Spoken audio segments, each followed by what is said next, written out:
மாவட்டம் ஜாகீர் அம்மாபாளையத்தில் சாயக்கழிவு பட்டறை திறக்க எதிர்ப்பு தெரிவித்து வீடுகள் மற்றும் கடைகளில் கட்டப்பட்டிருந்த கருப்பு கொடிகளை வருவாய்த்துறையினர் அகற்றினர்.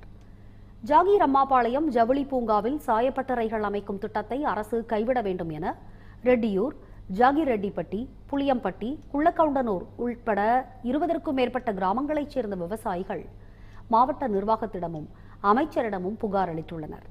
மேலும் தங்களின் கோரிக்கையை ஏற்காத பட்சத்தில் தொடர் போராட்டத்தில் ஈடுபட உள்ளதாகவும் தெரிவித்தனர்.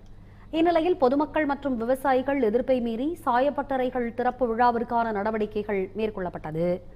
இதையடுத்து 10க்கும் மேற்பட்ட இடங்களில் பொதுமக்கள் கருப்பு கொடி ஏற்றியும் பிளக்ஸ் பேனர்கள் வைத்தும் எதிர்ப்பு தெரிவித்தனர். தொடர்ந்து சட்டைகளில் கருப்பு பட்டை அணிந்து கொண்டு ஆட்சியர் அலுவலகத்தில் மனு அளித்தனர். இதனிடையே போலீஸ் பாதுகாப்புடன் வருவாய்த்துறையினர் வீடுகள், கடைகளில் கட்டப்பட்டிருந்த கருப்பு கொடிகளை அகற்றியதால் மக்கள் அதிர்ச்சியடைந்தனர்.